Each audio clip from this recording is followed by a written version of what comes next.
Janno Lieber is the CEO and chair of the MTA.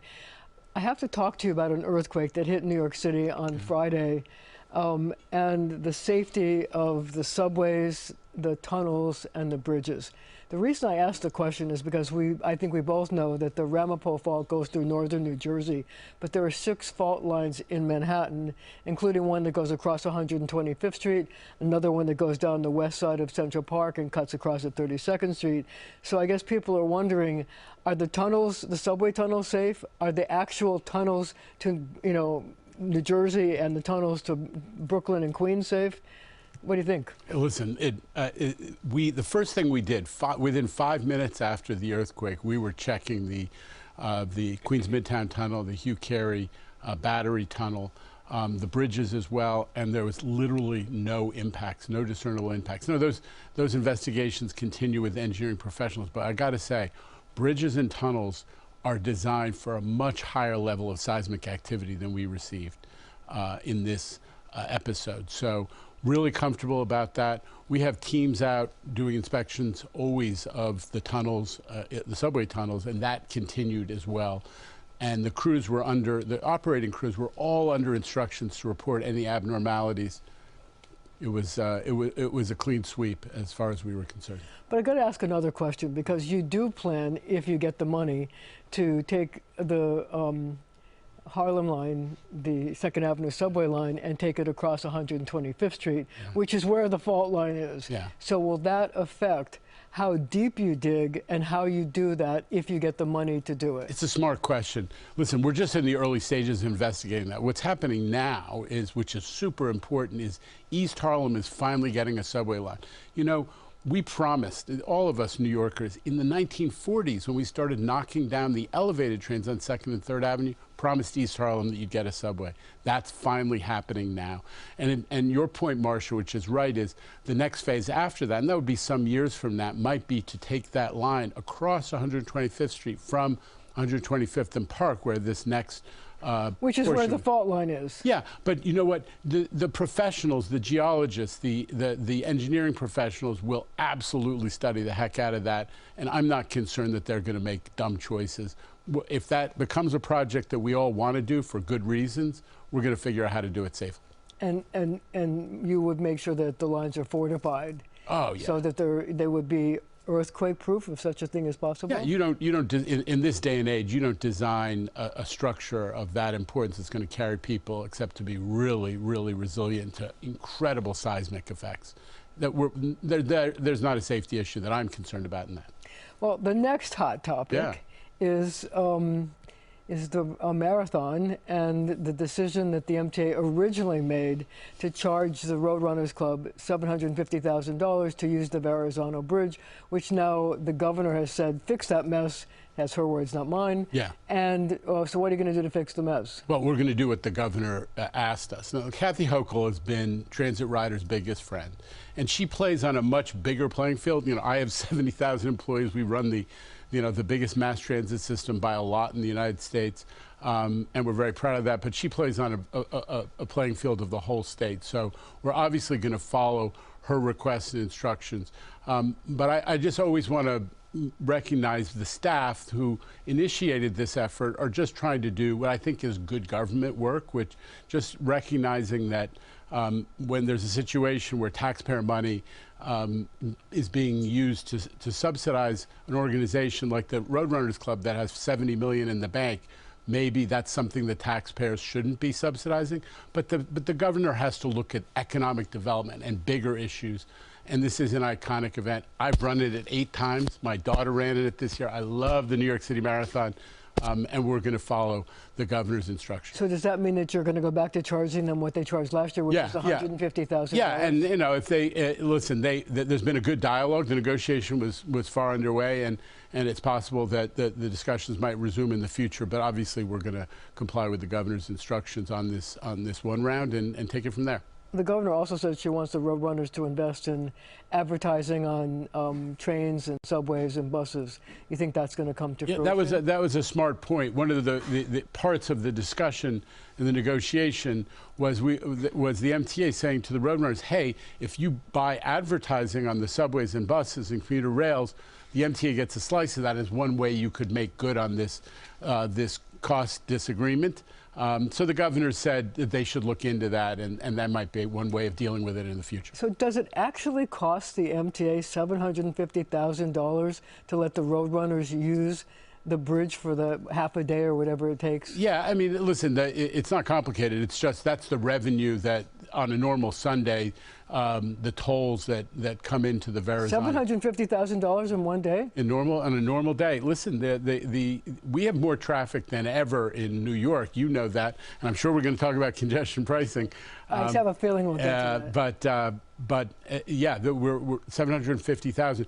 Good news is Staten Islanders get a discount on the price of the Verrazano, where it's less than a subway ride. But nevertheless, we do take in $750,000 on a normal Sunday, and that was the basis of the discussion that was underway. So what happens to Bike New York, which is a smaller group which uses it's a 5-borough bike tour which uses the bridge to get to the Staten Island portion? We'll figure that out. I think that obviously the Bike New York is a less wealthy organization, and we're not going to treat them worse than the New York Roadrunners Club. So we'll figure it out in a way that works for everybody.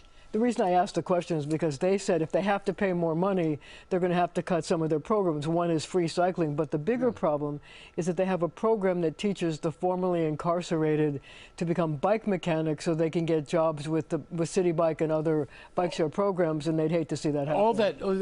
It's all good stuff. I mean, one of the challenges that we face is there's so many good causes. How do we decide which ones to fund through the MTA? The MTA is a transit agency, and we're taking taxpayer money and tolls and fares to fund transit. We shouldn't be the decision makers on which organizations get money. There are a lot of good causes in New York. That's where all this is coming from. But for the time being, we're standing pat and obviously going to do what Kathy Hochul wants us to do. So let's change topics. Yeah. When Andy Byford, the train daddy, was at head of the Transit Authority, he said that he was going to fix the signals so that trains could run closer together, and so you could run more trains and relieve overcrowding. So that was before COVID, which is at least 4 years ago, and it seems like the trains are still overcrowded. So where are we in terms of re-signaling so that we can have more trains and less overcrowding? So listen, it's a great question.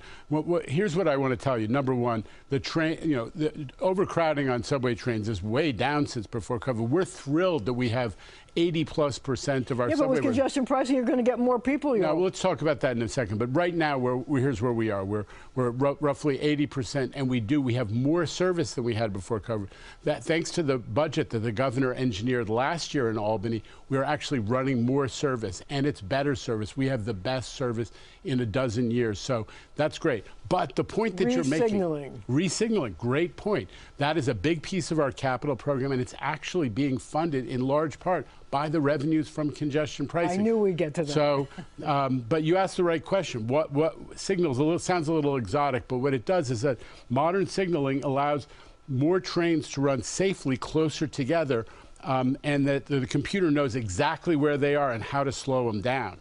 So we want to make more of those investments. We have it on the L train and the 7 train, and lo and behold, those are by far the 2 most reliable lines. We've now almost finished putting it on the Queens Boulevard line, the E, the F, the M, and a little bit on the R, and those are about to get dramatically better.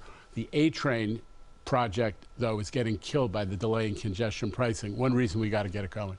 What about the Lexington Avenue lines? People are clamoring for that. You know, and actually, since the 2nd Avenue subway came in, the Lexington Avenue line crowding, in addition to the fact that ridership is a little down from pre-COVID, is much better than it used to be. We have newer trains, newer signals there. The trains that we're most concerned about, the lines we're most concerned about, what we call the IND, those are the letter trains. That's where we got to get the signaling going. The A train is a top priority. Okay, we're going to have to leave it right there for now, but we'll be right back, and we will talk about congestion pricing.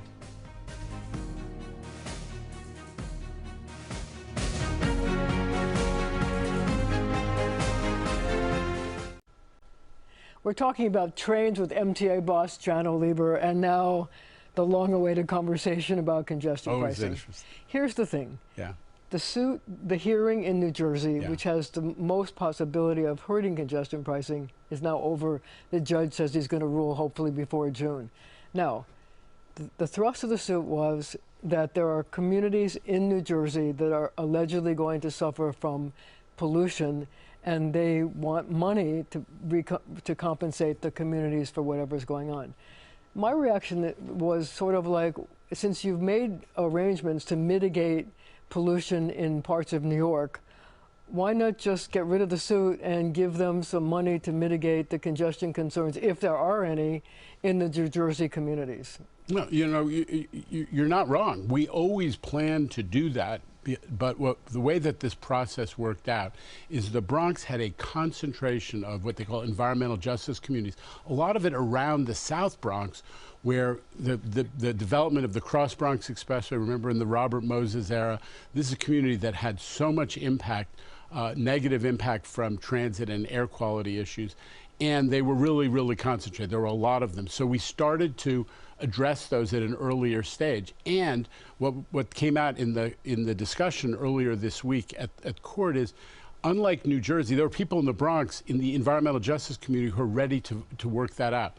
New Jersey had fewer environmental justice census tracts, and they were moving around in the modeling, the computer modeling. So we said, when those settle down, when it's clear which communities are going to be impacted, we will address those with mitigation. So that will be part. That has always been the plan. That aspect of New Jersey's suit, I think, was wrong.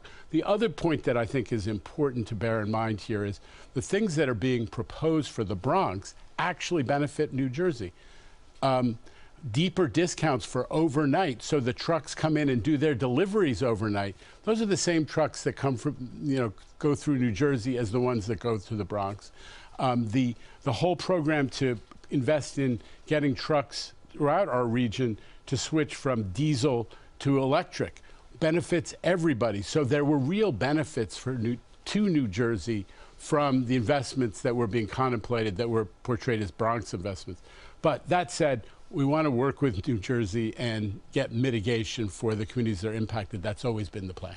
So how long do you think it will take to find out whether or not and where the communities are that are going to be impacted? I mean, couldn't you see that in your initial environmental impact study, and couldn't you have avoided this whole contretemps with New Jersey by making allowances in the original plan? It's a little technical, but the bottom line is it had to wait. The final model, computer modeling that would tell you which traffic intersections and which neighborhoods and which roadways are going to be affected by getting more traffic, had to wait for the final tolling structure to be identified. We did that in the last few weeks. Now it's being modeled. It's going to be soon that we'll be able to finalize that, make a proposal to the Federal Highway Administration, and they get to decide whether we have addressed and mitigated the impacts properly in keeping with the prior ruling that the feds ruled there was no significant impact from what we were proposing to do. After the 4,000 pages and 3 years of work, we're going to see whether they still agree after we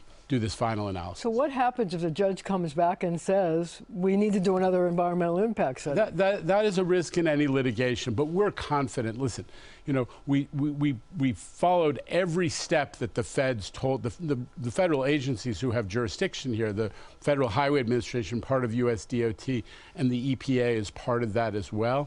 We followed every step. We wrote a 4,000-page document. We did countless computer modeling analysis, which take weeks and weeks and weeks. We're pretty sure that we have followed the law to a T. And we're about to find out whether, that every last aspect of it is satisfactory under the law, but we are confident that this meets the test. So one of the arguments that the New Jersey people made was that this was an MTA cash grab.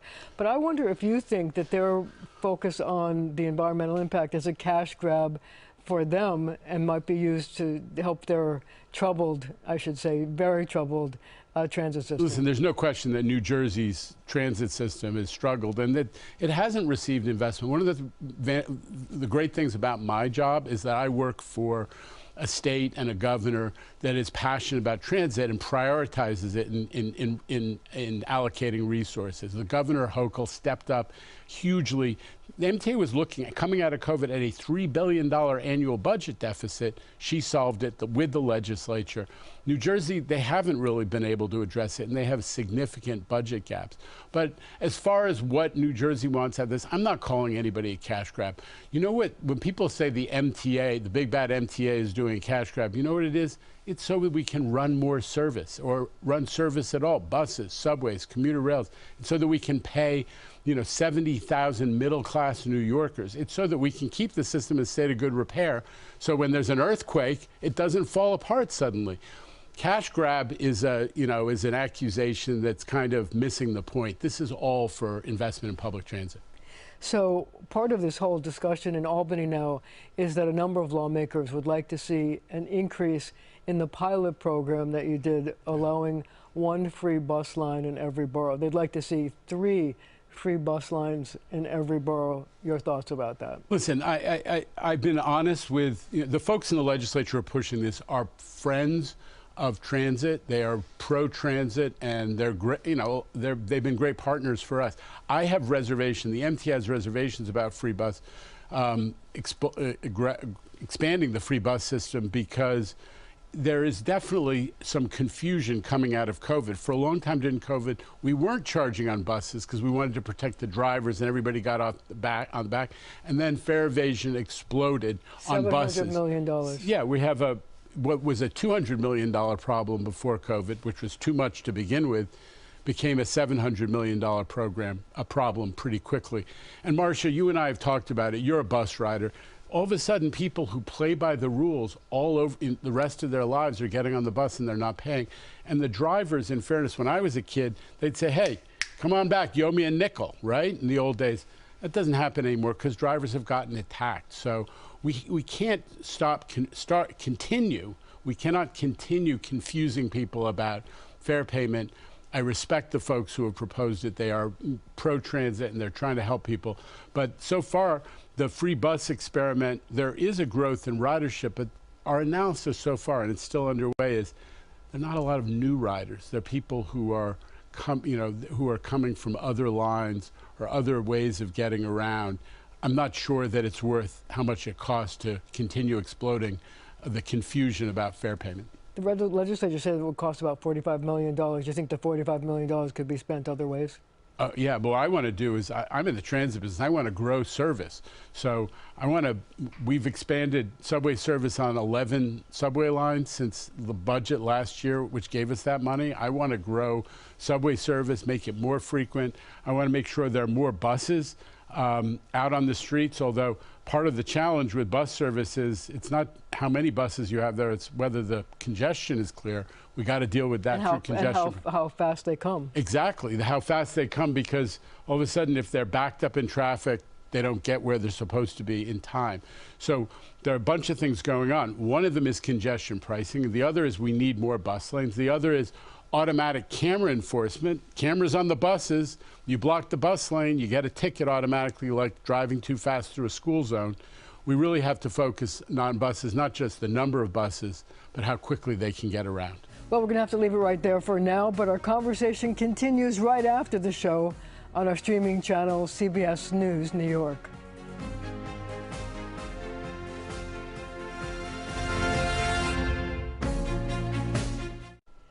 We're back with a bonus conversation you'll only see here on CBS News New York.